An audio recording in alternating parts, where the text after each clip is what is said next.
Royal author Nigel Cawthorne has said Harry's demand for an apology from the King makes him a bigger threat to the monarch. Prince Harry poses a greater risk to King Charles's coronation than his wife Meghan, Duchess of Sussex, because of the Duke's demand for an apology, a royal expert has claimed.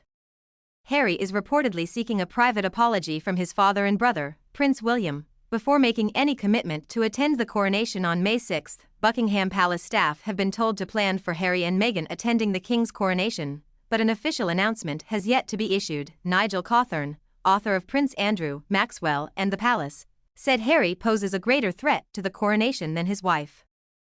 He told Express.co.uk, Meghan has, thankfully, kept her mouth shut lately. It's Harry wanting an apology that poses more of a threat to the coronation, but Charles knows he can't go around apologizing to people. That's ridiculous. It's far beneath the King to do that. Harry has previously refused to commit to being at the coronation unless King Charles and Prince William sit down and talk about the allegations he has leveled against the royal family. In an interview with ITV ahead of the publication of his memoir, Spare, Harry said the ball was in their court, but the door is always open for reconciliation. A source told The Times in February that while Harry wants an apology, the royals do not believe one is owed. Mr. Cawthorne, whose new book Going Spare will examine sibling rivalry between Charles and Prince Andrew, said if Harry attends the coronation he is likely to bring his family with him. This includes his wife and their 2 children, Prince Archie and Princess Lilibet. He said, I would have thought Meghan will come with Harry, as well as the prince and princess.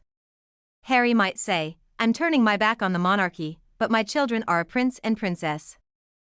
The Duke and Duchess of Sussex began to use the titles prince and princess for their children Archie Harrison and Lilibet Diana last week. Harry and Meghan's youngsters became a prince and princess when the King acceded to the throne last September, but had remained a plain master and miss on the Buckingham Palace website until last Thursday, March 9.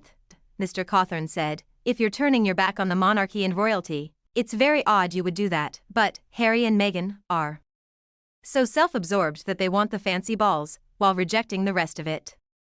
I think they are just trying to have their cake and eat it. He added Harry and Meghan might announce whether or not they plan to attend the coronation, saying, I'm not sure to be honest.